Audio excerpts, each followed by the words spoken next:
What is good, YouTube? Quinn Wade basketball analysis coming to y'all with the last two series. The most historic franchises is going to be Celtics, Philly, and Los Angeles, Portland. As we get ready for the playoffs Monday, I'm going to finish it up. Today we're going to talk about Philly, Boston in this video, and I'm going to have the Laker one coming right up after this one today. And Jason Tatum, the guy, the man, the myth, the legend, a guy that has to make a name for himself as the best player on the Celtics. Legends are born, and on top of that, legends are made in the playoffs. And everybody been drinking the syrup of Jason Tatum, saying he's this good. He's one of the top players. He's one of the top 10 players. He should be all NBA because of what he did after the All-Star game. And if all of that is true, then he should get right by Philly pretty quick, just because Ben Simmons, we don't know when he's going to come back. He's still not the offensive player that we thought he could be. Joel Embiid is one injury away from being out 1 or 2 games like he did already in the seeding games. And on top of that, he only really can do so much. I know he's going to have a matchup advantage just because he's going to be playing in a post and nobody on the Celtics can guard him. He's going to have that all night. He's going to have that every game. But with Joel Embiid, you just have to take it. Joel Embiid has improved that he can beat you himself. And with the Celtics' ability to break down the defense and create, they should be able to outscore Philly even if Joel Embiid is torching them every possession. The biggest thing they need to watch out for is fouling him too early in the game, so that way you're in desperate mode trying to find a way to cover him and slow him down. What you can do is just try to make him take face-up jumpers and try to make him finish over the top of length. And if he does that, give him a hand, give him a round of applause. And if he doesn't, then you have an even better shot. Get the rebound, get out in transition, get an easy point. It's going to be tough for Embiid just because they're going to send a lot of double teams and a lot of traps to get the ball out of his hands. Guys like Al Horford and Shake Milton and Tobias Harris are going to have to step up and knock down perimeter shots from time to time.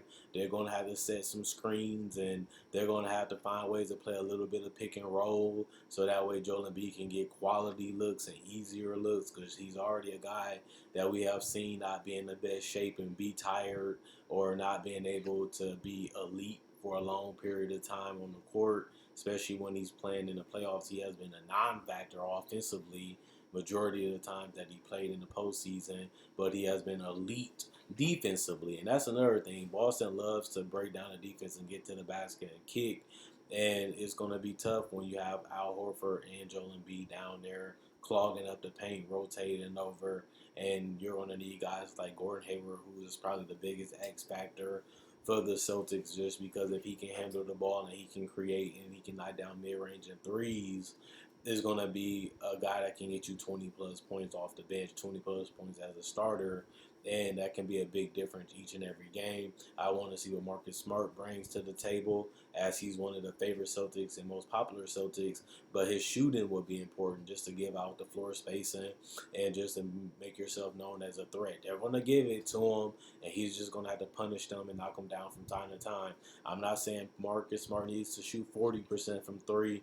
I'm not saying Marcus Smart needs to shoot 45% from three. He just needs to knock down some looks from time to time, knock down two from time to time in a row, and that should be enough for this team to go out there and put up some points. I don't really see a way that Philly can score enough points to beat the Celtics in a game unless somebody like Tobias, like I said, steps up, and that's not likely in my personal opinion. He can go for 30 from time to time, but I don't see it when I see the Sixers, Tobias Harris.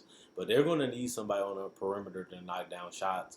Joel Embiid cannot beat a team by himself, especially a team as talented as the Celtics. So he's going to need guys to chip in 10 to 15 points, and he's going to need somebody to score 20 plus points if they want to win this series against the Boston Celtics. Just because guys like Kemba, guys like Jaylen Brown, and more, they can knock down shots and space out the floor. Plus, they can get to the basket and get to the free throw line.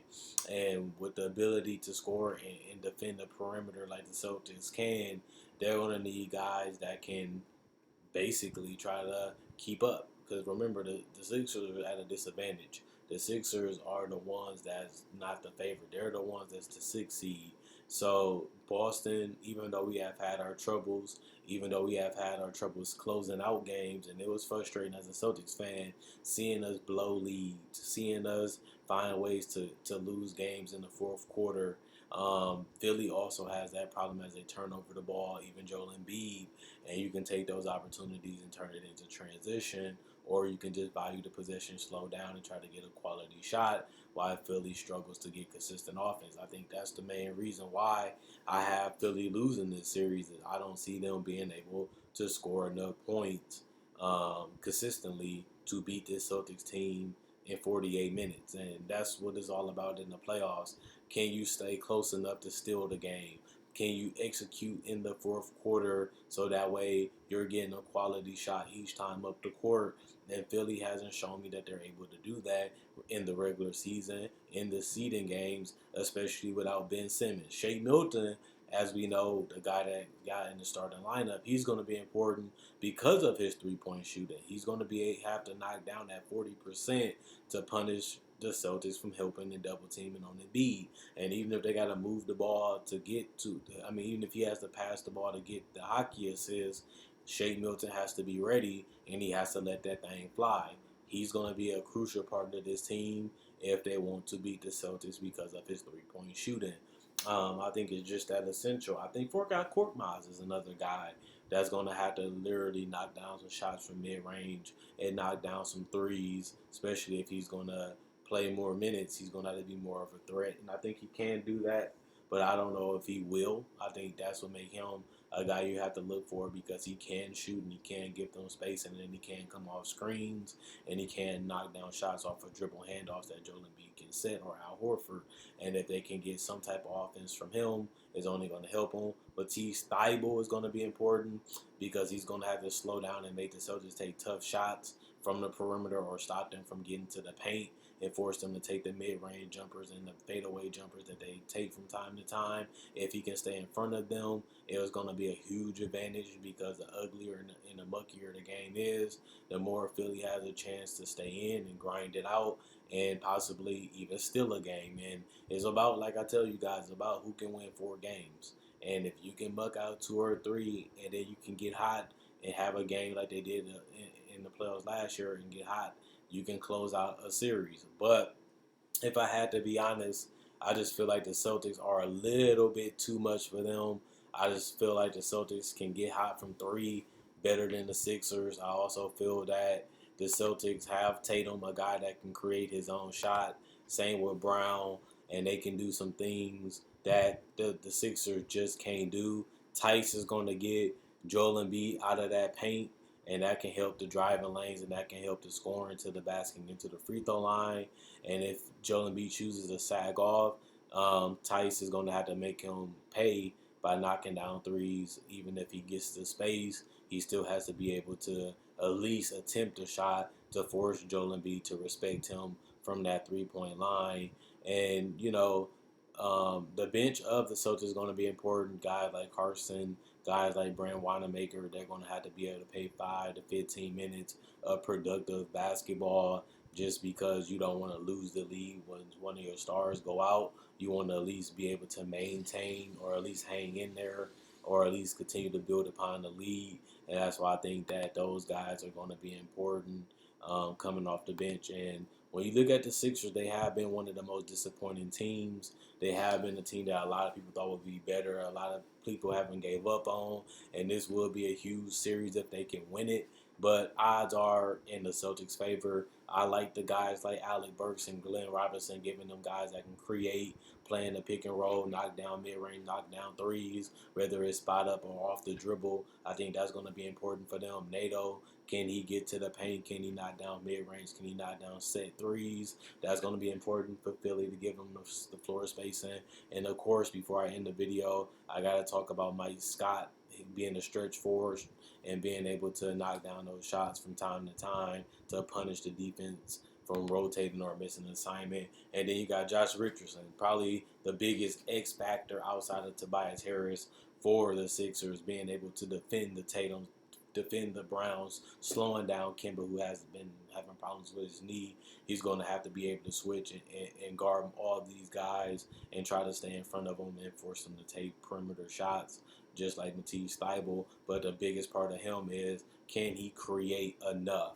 Can he knock down that mid-range? Can he knock down that set three? Can he literally be consistent from the perimeter just because they don't have enough help there when it comes to shooting? And that's why I brought up Glenn Robinson and Alec Burks. They're going to have to find a way to score in multiple ways, not just set shots. They're going to have to get to the rim. They're going to have to knock down mid-range. They're going to have to be able to play in pick and roll. And the same goes for Josh Richardson. You want to be able to mix it up. You want to be able to put the defense in situations where they're guessing or they're collapsing, so it can open up for guys to get easy baskets. And that's what Sixers need. They need easy baskets because they don't have a legitimate, consistent creator on the offensive end, even if Ben Simmons is out there. But since he's not out there, that's rebounds, points, and assists that you're missing. And that's going to be somebody that's going to have to step up and fill that void, or it's going to have to be multiple guys chipping in to get it done. So I don't really see the Sixers being able to score enough. I don't see the Sixers being able to get enough perimeter help throughout a 7-game series to beat the Celtics if they continue to stay healthy.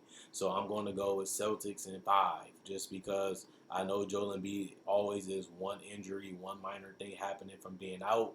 He struggles offensively in the playoffs. He's a turnover-prone guy, and his defense has slipped a little bit this season. So I don't really see the Sixers being able to score enough points to beat the Celtics. And the Celtics is a team that can get hot, and once they get hot, they can literally get to the basket, knock down shots, and they can also play off of each other as they all can break down defense and knock down set shots. And I think that 1 5-point run, 1 7-point run will be enough to finish the Sixers in the fourth quarter. And can the Sixers defend? Can they find a way to chip back at the lead to get the lead in the end? I don't see nobody closing for them unless somebody literally has an out-of-body experience from Tobias or at least Josh Richardson. Or maybe we can see Al Horford know everything and make it tougher on them. And then he's knocking down shots from the perimeter, which he rarely does when Joel Embiid is out there. But if that does happen, that can force it to be a 6 or a 7-game series.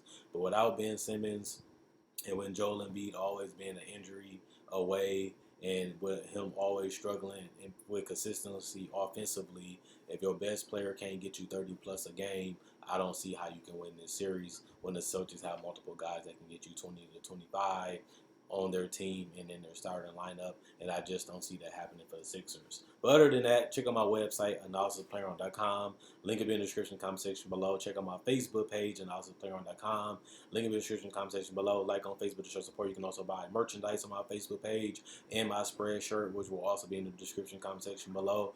Also, I read every comment, so if you have an opinion, if you agree with me, if you disagree with me, if you want to put your series that you predicted, you can write it in the comment section, as I do read every comment. If you're new to the channel, I have over 1,000 videos, and I do try to make videos about playoff prediction, trade deadline, free agency, summer league, breakdowns of players, legends, and also rookies, and also summer league breakdowns. I cover summer league, I cover the draft. So whatever you need from basketball, I basically cover it. So if you can't get enough of basketball, this is the channel for you, as I try to upload a video each and every day. And I also do have my Laker video coming up next. So if you like this video and you checked out my older videos, subscribe. And a small thing I ask my fans and the people that watch to do: like the video and share. It helps this channel reach more people. The more people it reach, the more it grow. And that could be a small little thing you can do for me if you enjoy the content that I make. Other than that, Quinn Wade basketball analysis, I'm gone. And I'm about to come back to y'all with the Lakers, Portland, and that'll be the end of the playoff prediction. Thanks for watching. Thanks for the support. And the series has done well, letting me know that this is something you guys want to continue to see, and I will continue to make them. Other than that, I'll be back with another video, so subscribe so you can see it. If you haven't seen my other playoff predictions, check those out too. I have a playlist of multiple things, but the playoff prediction is one of the freshest, so check that out. I'm gone.